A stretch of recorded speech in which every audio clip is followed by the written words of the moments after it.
Hello all of you, how are you? Welcome to the webcast classes. Last class में हमने पढ़ा था chemical kinetics के अंदर इंटीग्रेटेड रेट लाइफ क्वेश्चन के बारे में। आज हम एक और इंपॉर्टेंट टॉपिक के बारे में बात करने वाले हैं जिसको हम कहते हैं हाफ लाइफ। देखिए हाफ लाइफ आपका दोनों तरीके से इंपॉर्टेंट है, ये एकेडमिक बेसिस के हिसाब से भी इंपॉर्टेंट है और कॉम्पिटेटिव के हिसाब से भी इंपॉर्टेंट है। एकेडमिक में इतनी ज्यादा इंपॉर्टेंस नहीं है लेकिन कॉम्पिटेटिव में ज्यादा इंपॉर्टेंस है। एकेडमिक में अगर बात करूं तो हाफ लाइफ से दो सवाल आते हैं।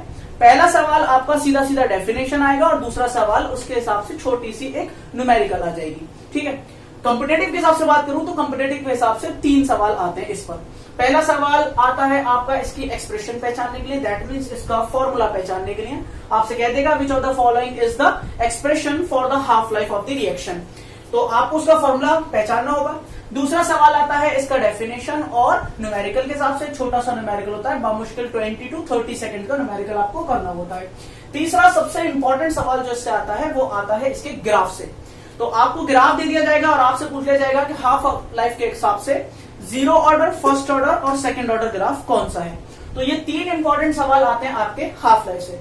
तो सबसे पहले अगर मैं बात करूं तो हाफ लाइफ होती क्या है, तो इसके लिए मैं एक एग्जांपल लेके चलूंगा। जैसे मान लीजिए मेरे पास कोई रिएक्शन है ए, कोई रिएक्टेंट है मेरे पास ए, ये मेरा रिएक्टेंट है, ओके, और ये कन्वर्ट होकर बना रहा है आपका प्रोडक्ट बी।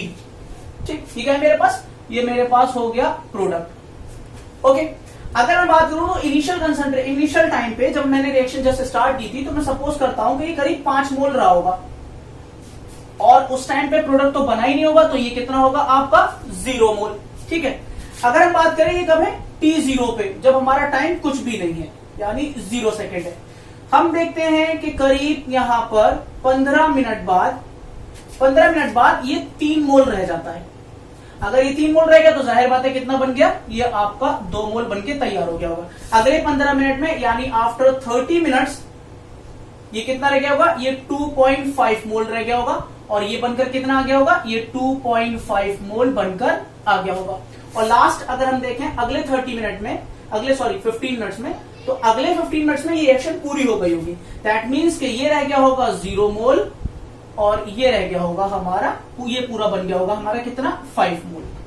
पहले भी बता चुका हूं कि rate of the reaction fix नहीं होती है, rate of the reaction constant नहीं होती है। इनिशियल में तेज होती है तो कोई रिएक्शन लास्ट में धीमी हो जाती है, कोई रिएक्शन इनिशियल में अगर धीमी होती है तो लास्ट में जाके वो तेज हो जाती है। तो रेट ऑफ द रिएक्शन कभी भी कांस्टेंट नहीं रहता। तो अब अगर मैं बात करूं हाफ लाइफ की, असल में देखने से ही मुझे पता चल रहा है, नाम से ही पता चल रहा है हाफ लाइफ, दैट मींस ये एक तरीके का टाइम पीरियड है। तो अगर मैं यहां पर बात करूं तो हाफ लाइफ उस टाइम पीरियड को कहते हैं जिस टाइम पीरियड में मेरी इनिशियल कंसंट्रेशन यानी मेरा रिएक्टेंट जो है वो अपनी कंसंट्रेशन का आधा रह जाता है। यानी अगर मैं बात करूं हाफ लाइफ की तो मैं कहूंगा it is the time period for a particular reaction, it is a time period at which the initial concentration of the reactant will become half of its, okay, या मैं कह लूं कि it is the time period at which the concentration of the reactant will become half of its initial concentration, कि ये एक ऐसा time period है जहां पर रिएक्टेंट की जो अमाउंट होता है, रिएक्टेंट का जो कंसंट्रेशन होता है वो अपने इनिशियल कंसंट्रेशन का आधा रह जाता है। तो इस रिएक्शन के हिसाब से अगर मैं देखूं half life, that means T half, और मैं इसको क्या बोल सकता हूं, मैं इसको टी 50% भी बोल सकता हूं। 50% इसलिए बोल रहा हूं क्योंकि हाफ का मतलब क्या, 50% रिएक्शन कंप्लीट हो चुकी है। तो इस रिएक्शन के हिसाब से देखूं तो मेरी टी हाफ जो आ रही है वो आ रही है मेरी 30 मिनट, क्योंकि यही वो टाइम पीरियड है जब जाके हमारी इनिशियल कंसंट्रेशन अपनी आधी रह गई थी। तो दो तरीके से बोल सकते हैं कि जब आपकी रिएक्टेंट की कंसंट्रेशन आधी रह जाए, या दूसरे तरीके से बोल सकते हैं कि जब आपका प्रोडक्ट आधा बन जाए। तो दोनों तरीके से बोल सकते हैं, रिएक्टेंट के हिसाब से भी और प्रोडक्ट के हिसाब से भी। आप सब लोगों को पहले भी बता चुका हूं केमिकल काइनेटिक्स पूरा रिएक्टेंट बेस्ड है, इसलिए हम डेफिनेशन भी रिएक्टेंट बेस्ड ही देंगे। ठीक है, तो इसकी डेफिनेशन क्या बनती है, इसकी डेफिनेशन बनती है the time period eight which the initial concentration of the reactant will become half of its initial concentration. Okay, तो अगर मैं लिखने की बात करूं तो फर्स्ट ऑर्डर के लिए फॉर फर्स्ट ऑर्डर रिएक्शन, अच्छा फर्स्ट ऑर्डर रिएक्शन मैं इसलिए लिख रहा हूं क्योंकि हमारे सिलेबस में सिर्फ फर्स्ट ऑर्डर रिएक्शन है, इसलिए मैं उसी की बात कर रहा हूं। तो फर्स्ट ऑर्डर रिएक्शन के लिए लिखेंगे हम T half is equal to 2.303 upon K log जो भी इनिशियल कंसंट्रेशन है अपॉन फाइनल कंसंट्रेशन। यही तो होता है हमारे पास फर्स्ट ऑर्डर रिएक्शन के लिए इंटीग्रेटेड रेट इक्वेशन क्या होती थी, T is equal to 2.303 upon K log initial concentration upon the concentration at which the time period will be calculated। तो अगर हम बात करें यहां पर तो ये तो हो गई हमारी इनिशियल कंसंट्रेशन, और T हाफ पे कंसंट्रेशन क्या हो जाती है, T हाफ पे कंसंट्रेशन इनिशियल की आधी हो जाती है। तो अगर मैं बात करूं तो ये A नॉट से A नॉट कैंसिल, तो ये हो जाएगा मेरा T half is equal to 2.303 upon K log 2। Okay, ये वैल्यू 1/2 ऊपर चली गई।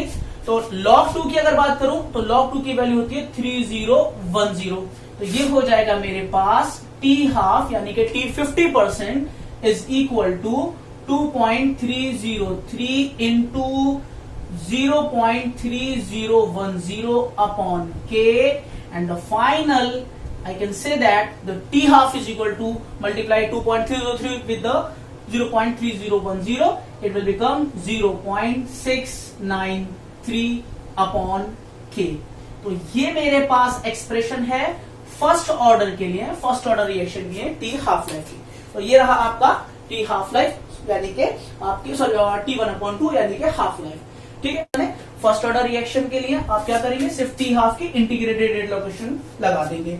तो ये इनिशियल कंसंट्रेशन और ये फाइनल रखी जाती है, यहाँ फाइनल यानी इनिशियल कंसंट्रेशन और फाइनल रखी जाती है। तो यहां अगर फाइनल देखें तो क्या है, फाइनल अपनी इनिशियल की हाफ ही तो है 5 की 2.5, तो हमने वही लिख दिया। फाइनल कितनी है, इनिशियल की हाफ, तो A not by 2, A naught से A नॉट कैंसिल, 2 आ गया, log 2 की वैल्यू ये रही और आपकी फाइनल निकल कर आ गई ये।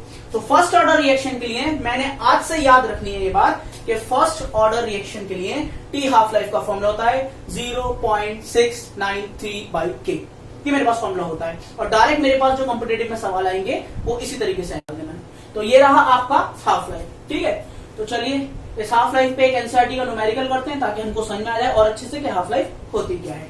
ठीक, क्वेश्चन है, a first order reaction is found to have a rate constant K is equal to 5.5 into 10⁻⁻14 second inverse. दो बातें उन्होंने बोल दी हैं, first order reaction that means मेरे पास फॉर्मूला फिक्स हो गया 0.693 वाला, और अगर वो मुझे फर्स्ट ऑर्डर रिएक्शन नहीं बोलते तो मुझे यहां से पता चल जाता कि ये फर्स्ट ऑर्डर रिएक्शन है। क्यों, क्योंकि रेट कांस्टेंट की वैल्यू दे रखी है, यूनिट की जो वैल्यू दे रखी है वो रखी है सेकंड इनवर्स, और सेकंड इनवर्स होती है वो K की वैल्यू किसमें होती है, फर्स्ट ऑर्डर रिएक्शन होती है। तो इन्होंने मुझे K दे रखा है और फर्स्ट ऑर्डर रिएक्शन है और कह दिया है कि मुझे हाफ लाइफ बतानी है। तो हाफ लाइफ का फॉर्मूला क्या होता है, हाफ लाइफ का फॉर्मूला होता है, अगर मैं सॉल्यूशन देखूं तो ये होता है T half is equal to 0.693 upon K, that means 0.693 upon कितना दे रखा है हमें, 5.5 इंटू 10⁻⁻14। तो ये कुल मिलाकर आता है हमारे पास 1.26 इंटू 10⁻13 सेकेंड। देखिए रेट कांस्टेंट की यूनिट सेकेंड में थी और हाफ लाइफ टाइम होता है, तो इसका मतलब ये इसकी वैल्यू क्या आएगी, इतने सेकंड। तो इतने सेकंड इसकी क्या है, ये हाफ लाइफ है। अगर ये मुझे मिनट इनवर्स में देते तो मेरा यहाँ आंसर भी मिनट होता, अगर ये मुझे वीक इनवर्स में देते तो यहाँ मेरा आंसर भी वीक में आता कि 1.26 इंटू 10⁻13 वीक्स। ओके, तो ये हो गया हमारा क्या, एक हाफ लाइफ पर सवाल। दूसरी बात करते हैं, मैंने आपसे कहा था कि इसके इसके ग्राफ पूछ लिए जाते हैं। तो अगर हाफ लाइफ के ग्राफ की बात करूं तो मेरे पास जो फॉर्मूला है वो है मेरे पास T half is equal to 0.693 upon K। Okay, और ये फॉर्मूला जो निकल कर आता है मेरे पास, वो निकल कर आता है T half is equal to 2.303 upon K log initial concentration upon final concentration, और फाइनल कंसंट्रेशन मेरी कितनी होती है, 1 होती है। ठीक है, तो अगर मैं इसके जीरो ऑर्डर रिएक्शन के ग्राफ के लिए देखूं, जीरो ऑर्डर रिएक्शन के ग्राफ के लिए देखूं तो जीरो ऑर्डर रिएक्शन के ग्राफ में जो मेरा प्लॉट आएगा वो आएगा T half versus A not का, क्योंकि इनिशियल कंसंट्रेशन यही है, और इसमें जो मेरी स्लोप आएगी वो स्लोप होगी मेरी किसकी, जो मैं फाइंड आउट करने वाला हूं, यानी K की।